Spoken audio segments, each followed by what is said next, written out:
Hello everyone, I welcome you all in my science academy YouTube channel.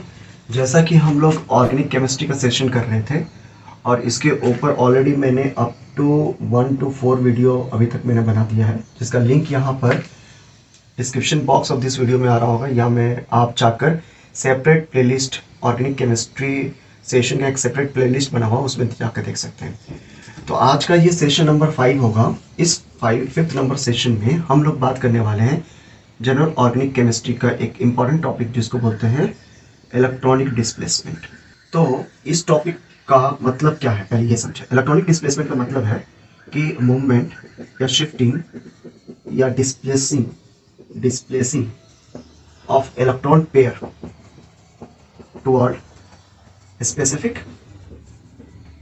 Element या फिर atom, किसी एक atom या फंक्शनल ग्रुप की तरफ में वो शिफ्ट कर जाए तो उसको हम लोग बोलते हैं इलेक्ट्रॉनिक डिस्प्लेसमेंट। जैसे कोई भी एटम ए और बी हो तो उनके बीच में जब कोवेलेंट बॉन्ड बनता है तो शेयरिंग ऑफ इलेक्ट्रॉन होता है। तो एक इलेक्ट्रॉन इसने दिया और एक इलेक्ट्रॉन इसने दिया, यानी सिंगल कोवेलेंट बॉन्ड की बात कर रहा हूँ। डबल कोवेलेंट में दो देखे तो ठीक है।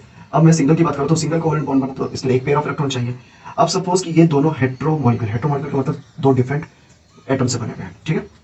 तो इनका इलेक्ट्रोनेगेटिव पावर या इलेक्ट्रोनेगेटिविटी ये कम और ज्यादा होगा, दोनों तो सेम नहीं होगा। इलेक्ट्रोनेगेटिविटी का मतलब क्या कि the power to attract electron toward themselves, वो कितना तेजी से या कितना ताकत से अपनी तरफ इलेक्ट्रॉन खींचते हैं, तो उनको बोलते हैं इलेक्ट्रोनेगेटिविटी या इलेक्ट्रोनेगेटिव पावर। तो मैं मान के चल रहा हूँ कि ए का कम है और बी का ज्यादा है, ये कंडीशन है।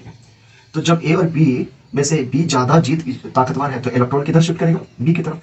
और इलेक्ट्रॉन के ऊपर क्या चार्ज होता है, पॉजिटिव या नेगेटिव, तो मालूम है नेगेटिव चार्ज है। तो जब इधर इलेक्ट्रॉन शिफ्ट कर जाएगा तो इसको हम लोग डेल्टा नेगेटिव से दिखाते हैं। डेल्टा का मतलब होता है वेरी स्मॉल, और इसके ऊपर क्योंकि इससे दूर चला गया इलेक्ट्रॉन तो इसको हम लोग बोलते हैं डेल्टा पॉजिटिव।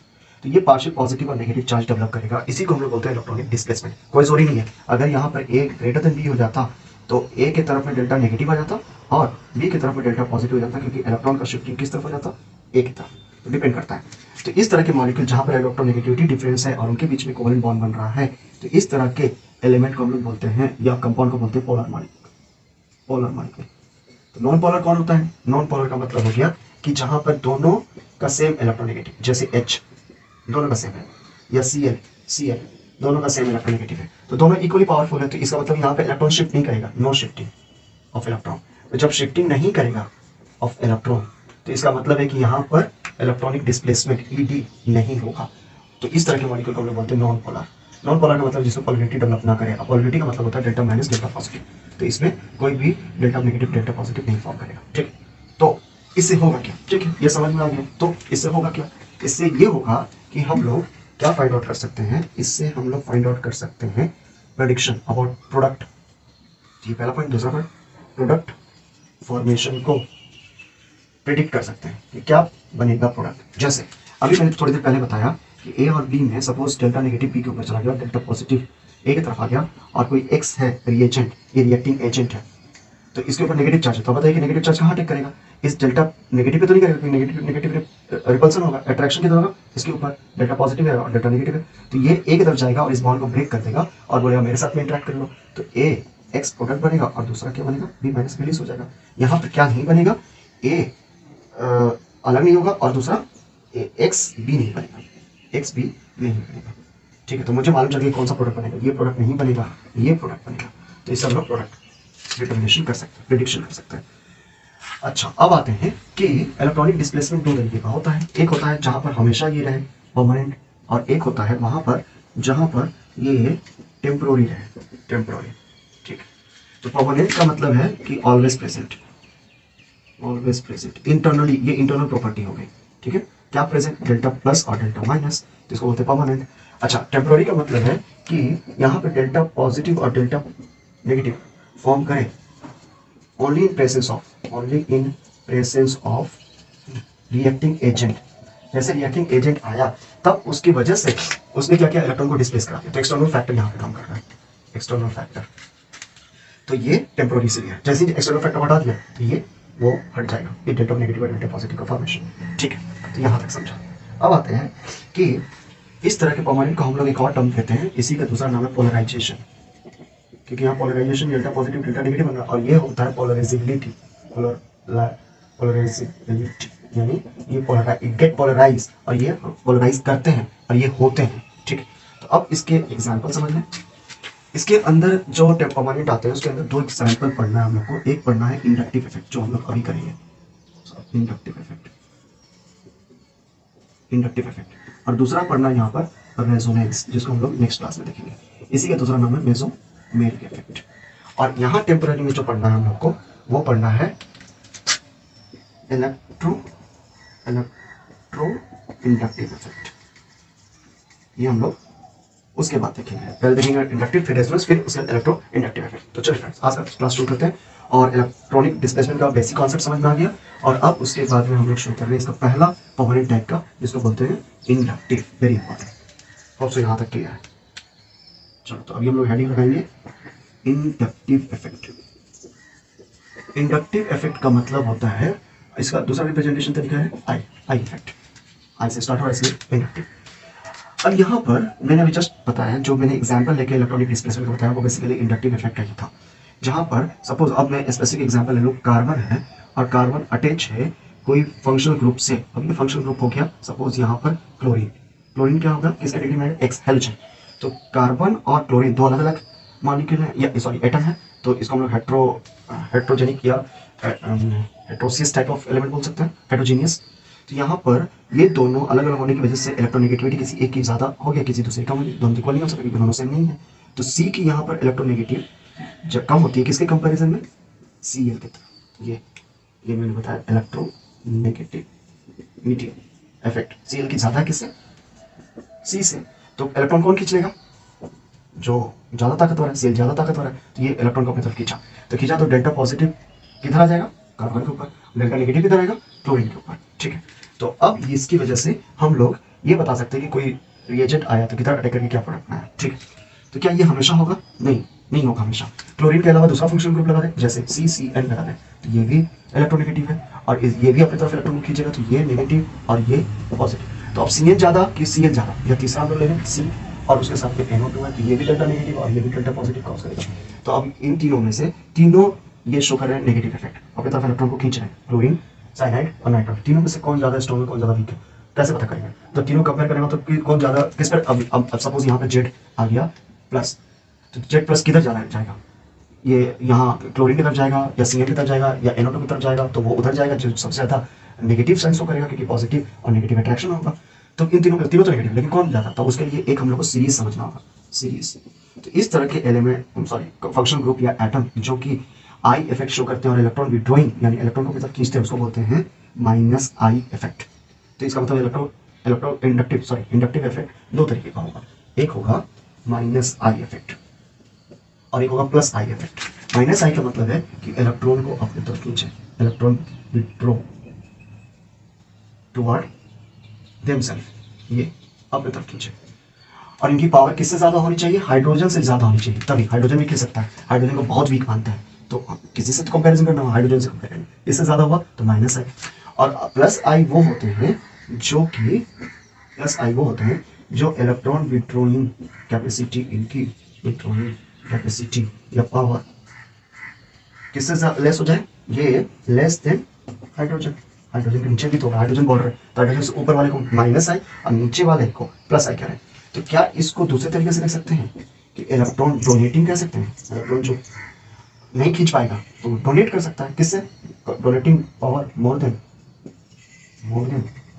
H। तो इसको इलेक्ट्रॉन रिपेलिंग डोनेटिंग कह सकते हैं प्लस आई को, और माइनस आई को इलेक्ट्रॉन अट्रैक्टिंग इलेक्ट्रॉन कह सकते हैं। तो दोनों का सीरीज जानना, तो हम लोग सीरीज समझ रहे हैं अभी। सबसे पहले माइनस आई का, ठीक है। तो माइनस आई में सबसे पहले आता है इसको ऑर्डर को याद रखना, ट्राई मिथाइल एमोनियम, N के ऊपर प्लस चार्ज, ठीक है, यहाँ पर ऐसे। तो ये प्लस चार्ज, इसको एकदम इलेक्ट्रॉन की कमी है, भूख है इसको, तो ये इलेक्ट्रॉन को खींचेगा अपनी तरफ, इसलिए माइनस आई इफेक्ट बहुत ज्यादा है इसके ऊपर। उसके बाद ये सबसे ज्यादा, इसके बाद NO2 नाइट्रो, ये उसके बाद साइनाइड CN, उसके बाद, ठीक है, साइनाइड, ये सीरीज याद करना होगा। साइनाइड, उसके बाद साइनाइड के बाद में फ्लोरीन, उसके बाद क्लोरीन, उसके बाद में यहाँ पर आ रहे हैं ब्रोमीन, उसके बाद में आयोडीन, उसके बाद में CF3, ट्राइफ्लोरोकार्बन। उसके बाद में यहाँ पर आएगा OH, functional group OH, alcohol. उसके बाद में ether, OCH3, ethyl ether. Okay, उसके बाद में C6H5 यानी फिनॉल। और उसके बाद में आ गया हाइड्रोजन। बस हाइड्रोजन सबकी चाहता है। ये सीरीज को याद रखना होगा, क्योंकि जब क्वेश्चन में दे दे कि फंक्शन ग्रुप लगा कर, तो आपको समझना है कि ये पहले रिएक्ट करेगा, ये कम करेगा, ये उसके बाद, ये उसके बाद, ये उसके बाद। ठीक, तो आप समझा। ठीक, तो अब जल्दी से हम लोग प्लस आई इफेक्ट भी देख लें। अच्छा, प्लस आई इफेक्ट को समझने से पहले एक यहाँ पर ये होता है कि ये माइनस आई इफेक्ट या प्लस आई इफेक्ट कितने दूर तक काम करता है। How long minus I effect work, क्या करता ही रहेगा या कुछ टाइम के बाद में डिमिनिश हो जाएगा। तो इसको ऐसा समझे कि जो फैकल्टी या टीचर पढ़ा रहे हैं बोर्ड पर खड़े होकर सबसे तो स्टेज पर, तो सबसे पहले सबसे ज़्यादा समझ में या आवाज़ तेज किसको सुनाई देगा, जो सबसे आगे है। उसके बाद धीरे धीरे इंटेंसिटी ऑफ वॉइस क्या होगा, कम होता चला जाएगा। जैसे तो बोलते हैं कि स्टूडेंट को आगे बैठना चाहिए ताकि ज़्यादा अच्छे से समझे, पीछे वाला नहीं समझेंगे क्योंकि वॉइस वहाँ तक नहीं पहुँचेगा क्लियर।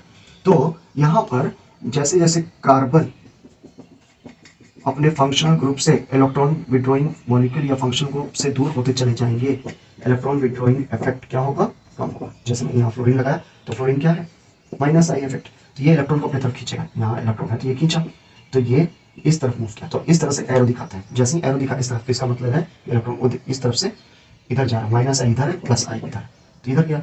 अब इसके पास में डेल्टा नेगेटिव हो जाएगा, तो इसके ऊपर क्या होगा, डेल्टा पॉजिटिव। तो ये भी चाहेगा पॉजिटिव कि इलेक्ट्रॉन पीछे से खींच ले, क्योंकि इसका इलेक्ट्रॉन है, यहाँ पे फिर से इलेक्ट्रॉन है, तो ये इधर जाएगा, तो यहाँ पर फिर से डेल्टा पॉजिटिव चार्ज डेवलप करेगा, लेकिन इस बार even less compare to first number carbon. Second number carbon पर जो डेल्टा पॉजिटिव साइन है, उसका डेल्टा का मतलब डेल्टा का नंबर बढ़ रहा है, यानी डेल्टा का मतलब होता है स्मॉल, तो मोर स्मॉल, डबल स्मॉल। ठीक है, तो इसी तरीके से ये आप पीछे से खींच लेगा थर्ड नंबर से, तो यहाँ पर डेल्टा, 3 डेल्टा लगाएंगे और तीनों का प्लस प्लस साइन देंगे, क्योंकि ये इधर शिफ्ट करेगा तो इधर जाएगा।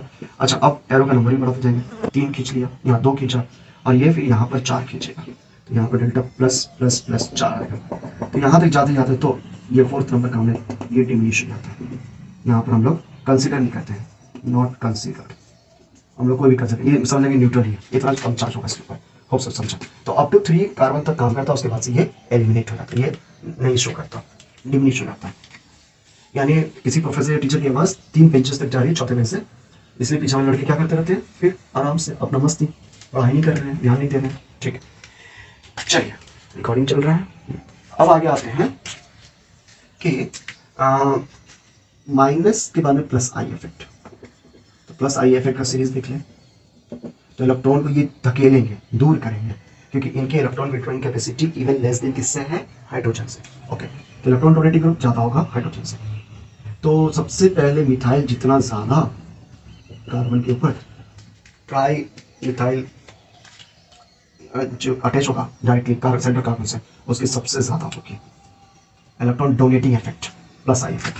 उसके बाद जिसके ऊपर आप कम करते जाते हैं, ये तो यहाँ पर H, यहाँ पर H, तो इसके इससे कम हो गए, इससे पहले वाले से। उसके बाद CH3 CH, यहाँ पर मैं ऐसे कर दूँ, CH2 ये, ठीक है, 2 कार्बन 3 कार्बन इस तरीके से। उसके बाद और कम करते जाए, CH3 CH2, मिथाइल का नंबर कम कर रहे हैं ये। उसके बाद कौन सा, उसके बाद CH3 ये। तो उसके बाद क्या आएगा, उसके बाद हाइड्रोजन का इससे भी कम होगा इलेक्ट्रॉन डोनेटिंग इफेक्ट। ठीक है, ये समझा। तो अब इसी के बेसिस पर कुछ प्रॉपर्टीज को डिस्कस करेंगे, properties based on I effect. पहला प्रॉपर्टी, यहां से क्वेश्चन क्या कि alkyl halide are more reactive किससे देन अल्केन, अल्केन से ज्यादा रिएक्टिव होते हैं अल्काइल हैलाइड। ठीक है, जैसे मैं यहाँ पे लिखूँ कि CH3Cl और दूसरा है CH4, ये दोनों में कौन ज्यादा रिएक्टिव। ठीक है, अगर इस तरह से पूछो तो हम लोग कैसे कर सकते हैं, इसमें इलेक्ट्रॉन विड्रॉइंग कैपेबिलिटी होने की वजह से डेल्टा नेगेटिव यहाँ पर डेवलप करेगा और इसके ऊपर डेल्टा पॉजिटिव, तो ये इलेक्ट्रॉन को शिफ्ट करा देंगे, तो ब्रेक करने के चांसेस ज़्यादा, तो ये मोर रिएक्टिव हो जाएगा, मोर रिएक्टिव। ठीक, ओके। इसी तरीके से अगर मैं बोलूँ कि यहाँ पर CH3 एंड Cl, यानी यहाँ पर क्या है, ट्राई मिथाइल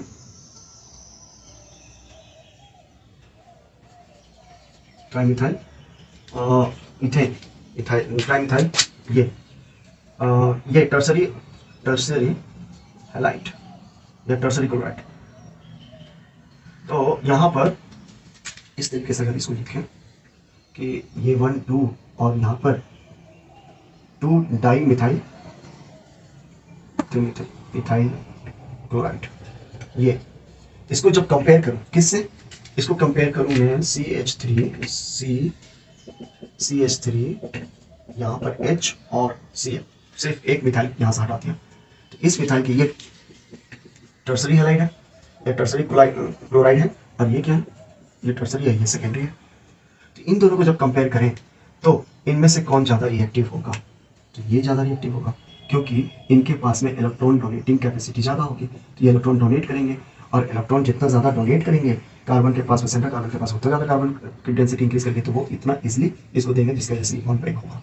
ठीक है, यहाँ पर है इलेक्ट्रॉन डोनेटिंग, लेकिन इलेक्ट्रॉन डोनेटिंग सिर्फ तो है, तो ब्रेक करेगा लेकिन स्लो करेगा। और इससे कंपेयर कर लें और CH3 CH2 Cl, तो ये इवननेस होगा।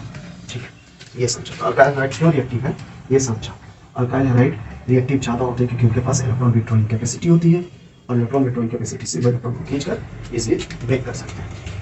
दूसरा आ रहे हैं हम लोग, दूसरा कैरेक्टरिस्टिक फीचर कि acidic property of carboxylic acid. Carboxylic acid का acidic property of carboxylic acid क्या है, जैसे कार्बोक्सिलिक एसिड है क्या, जैसे मैं यहाँ ड्रॉ करूँ CH3COOH, ठीक है, ये है एसिडिक एसिड। अब इस एसिडिक एसिड में, अभी तो ये वीक एसिड है, लेकिन जैसे ही इसके ऊपर मैंने एक फंक्शन ग्रुप ऐड कर दिया,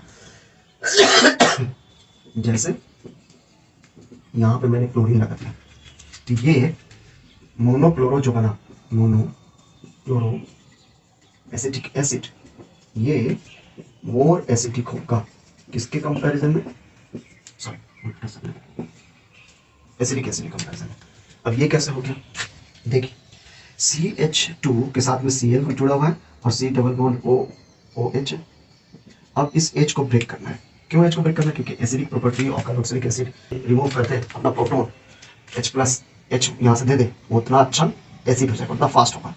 ये प्रोटॉन का कॉन्सेंट्रेशन इंक्रीज करेगा ही, तभी तो एसिडिक प्रॉपर्टी आएगी, क्योंकि pH लो तो एसिडिक, इसका मतलब है H+ कॉन्सेंट्रेशन हाई, तो H+ जल्दी आ जाए। तो यहाँ पर कैसे होगा कि ये जैसे इलेक्ट्रॉन है, तो ये इलेक्ट्रॉन इधर खींच लिया जाए इसके पास से, तो ये बॉन्ड वीक हो जाएगा, और ये बॉन्ड वीक होने की वजह से अब ये बॉन्ड इजीली ब्रेक होगा। तो ऑक्सीजन क्या है, इलेक्ट्रोनेगेटिविटी मोर है किससे, S से। अब ये इधर गया तो कार्बन पास मिथाइल तो बोलोगे इधर गया, लेकिन मिथाइल से इलेक्ट्रॉन खींचेगा क्यों, क्लोरीन अपने तरफ, क्लोरीन खींच लेगा। तो जैसे ही क्लोरीन ने अपने तरफ इलेक्ट्रॉन को खींचा, क्योंकि इसके पास ये इलेक्ट्रोनेगेटिविटी ज़्यादा इसलिए, तो यहाँ पर ओवरऑल इलेक्ट्रॉन की डेंसिटी कम हो जाएगी, कि ये सब इधर से खींच रहे हैं और ये इधर से खींच ले रहा है, तो वीक हो जाएगा। अगर यही उल्टे डायरेक्शन में था, जैसे ये इधर से खींच रहा है और ये इधर से कोई दे रहा है, तब ये डिक्रीज कर जाता, जो यहाँ हो रहा है। यहाँ पर इलेक्ट्रॉन तो ओ खींच ले रहा है, लेकिन मिथाइल इधर से इलेक्ट्रॉन दे रहा है, इलेक्ट्रॉन देने की टेंडेंसी इसकी है, जिसकी वजह से ये वीक एसिड हो जाएंगे। होप सो ये समझो। अब इसमें क्लोरीन कॉन्सेंट्रेशन नंबर और बढ़ा दें, H को एक और को रिप्लेस करके और दूसरा क्लोरीन लगा दें, तो ये और ज़्यादा एसिडिक होगा। यानी अगर मैं इसको ऐसे दिखाऊं तो ये सबसे बेस्ट होगा कि CH3COOH लेस देन CH2ClCOOH, और ये भी इवन लेस होगा किससे, डाइक्लोरो से, डाइक्लोरो एसिटिक एसिड, और ये इवन लेस हो जाएगा CCl3COOH ट्राइक्लोरो एसिड। ये मोर हाईली एसिडिक होता है। देखिए कैसे एसिडिक प्रॉपर्टी बढ़ रही है, जैसे जैसे हम लोग Cl इंक्रीज कर रहे हैं, तो हाईली एसिडिक होता है, मोर देन HCl से भी ज़्यादा हो जाएगा acidic for trichloro acetic acid. Hope so ये क्लियर है, ठीक। इसके अलावा अगर मैं बात करूं कि 3 यहाँ लगा दिया, CF ऐसे लगा दूं, CH2FCOOH, CH2ClCOOH और CH2BrCOOH और CH2ICOOH। ये तीनों क्या है, ये है फ्लोरो एसिटिक एसिड, ये क्लोरो एसिटिक एसिड, ये ब्रोमो एसिटिक एसिड, और ये आइडो एसिटिक एसिड।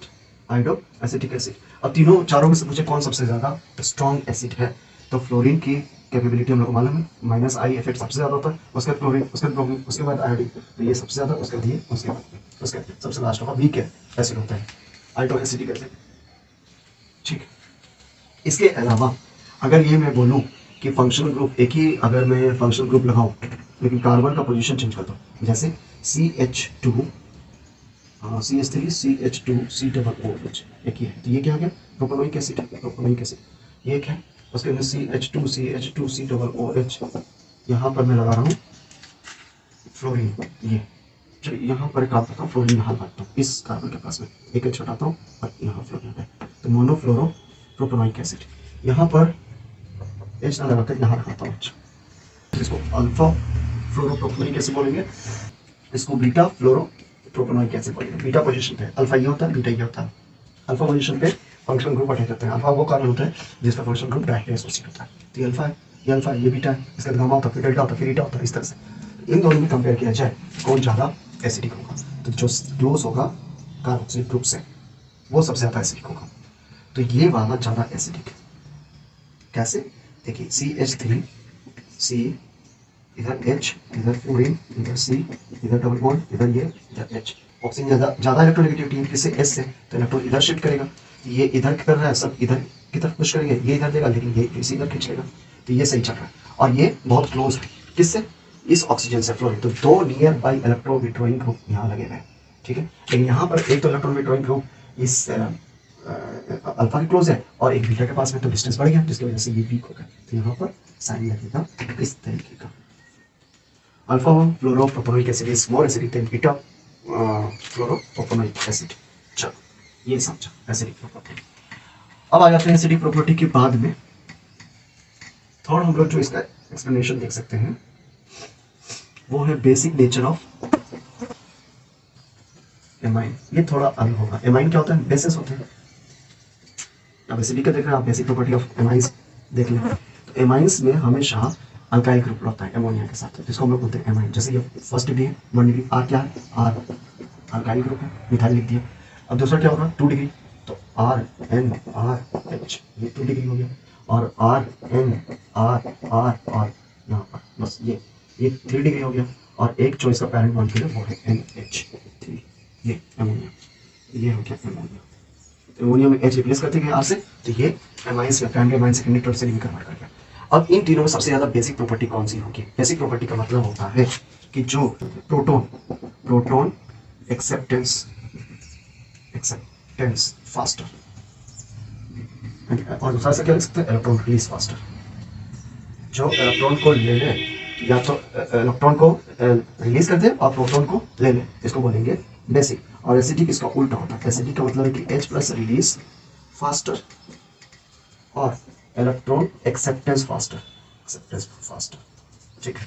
तो अब इसके मतलब, इसके पास तो बेसिक का देख रहे हैं, तो इसको देख लेते हैं। तो देखिए एमाइन के पास में फ्री इलेक्ट्रॉन पेयर है, एक इलेक्ट्रॉन पेयर है, ठीक है, लोन पेयर जिसको बोलते हैं, लोन पेयर, तो इसके पास लोन पेयर है। तो ये लोन पेयर को क्या करना चाहेगा, किसी को देखकर अपने आप को स्टेबलाइज कर ले, ठीक है। तो लोन पेयर दे दे किसी को, तो एक कोई लोन पेयर इससे लेकर इसके पास आ जाए, जैसे कोई एक H आ गया, तो ये लोन पेयर ले लेगा, तो इसके ऊपर क्या आ जाएगा, पॉजिटिव चार्ज। तो पॉजिटिव चार्ज आगे इसका मतलब इसके पास खत्म हो गया, लोन पेयर अब नहीं है। तो यहाँ पर अगर नहीं प्लस चार्ज लिखा तो इसका मतलब क्या है, इसके पास लोन पेयर है, तीनों के पास में, चारों के पास में लोन पेयर है। अब इन चारों में से कौन जल्दी से H प्लस को एक्सेप्ट करेगा और इलेक्ट्रॉन को दे सकता है, ठीक है। तो बेसिक प्रॉपर्टी उसी की सबसे ज्यादा होगी। तो इसको कैसे फाइंड आउट कर सकते हैं, आर की वैल्यू। तो यहाँ पर बेसिसिटी जो डिसाइड होता है, बेसिसिटी डिसाइडेड बाय 2 फैक्टर। एक तो ये है कि plus I effect more and more basic, क्योंकि इलेक्ट्रॉन डेंसिटी जो होगा इंक्रीजेस मोर, ठीक है। और दूसरा हम लोग देखेंगे हाइड्रेशन प्रॉपर्टी, हाइड्रेशन मोर। हाइड्रेशन का मतलब वाटर के साथ कितना जल्दी इंटरेक्ट करता है, तो ज़्यादा वाटर के साथ इंटरेक्ट करेंगे तो मोर हाइड्रेशन, मोर स्टेबल। कौन सा मोर स्टेबल होगा, इसका कंजुगेटेड एसिड। कंजुगेटेड एसिड का मतलब इसके ऊपर जो प्लस चार्ज वाला बनेगा, प्लस चार्ज, ठीक है। तो मोर स्टेबल, तो मोर बेसिक। चलिए अब इसी के बेसिस पर, इन दोनों के बेसिस पर इन तीनों को डिसाइड करते हैं। तो चलिए सबसे पहला देखें कि प्लस आई इफेक्ट कहाँ है, plus I effect, plus I effect.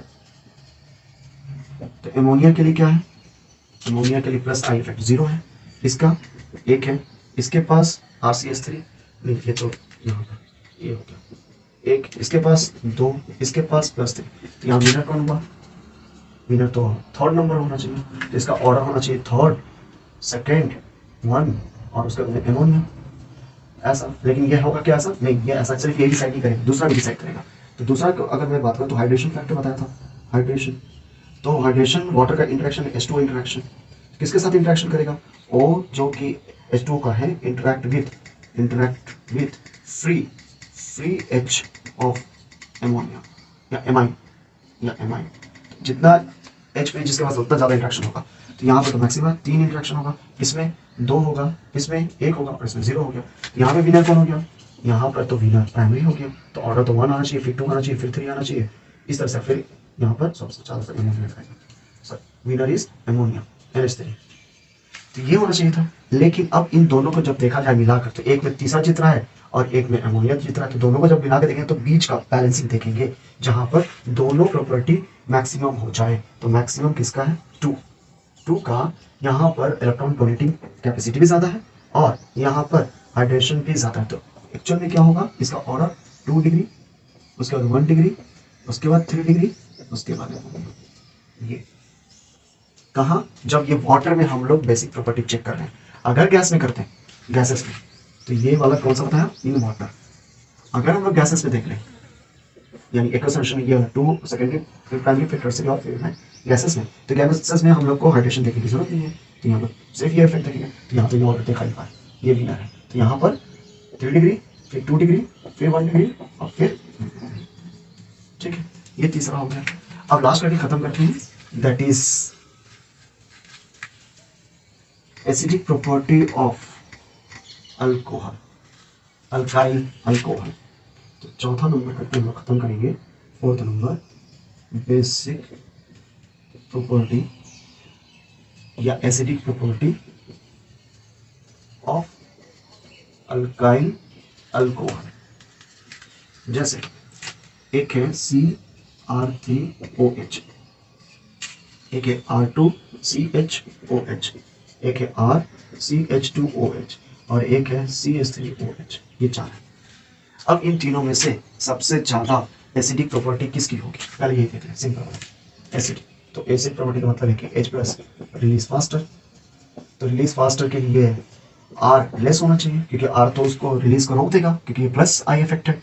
तो यहाँ पर सबसे ज्यादा किसका होना चाहिए, CH3OH, उसके बाद में R, क्योंकि उसका पहला है, उसके बाद में यहाँ दूसरा है और ये सबसे वीक, यही ऑर्डर होगा। तो ये हो गया एसिडिक का। और अगर मैं पूछूं कि बेसिक प्रॉपर्टी, तो जो ज्यादा एसिडिक वो लेस बेसिक, ये मोर एसिडिक हो गया, मोर एसिडिक। तो मोर बेसिक प्रॉपर्टी क्या होगा, तो ये उल्टा कर देंगे ऑर्डर को। तो यहाँ पर R3CHOH ये सबसे ज्यादा, उसके बाद R2CHOH ये उसके बाद, फिर RCH2OH, उसके बाद CH3OH, ये सबसे लीस्ट बेसिक होगा, ये सबसे मोर बेसिक होगा।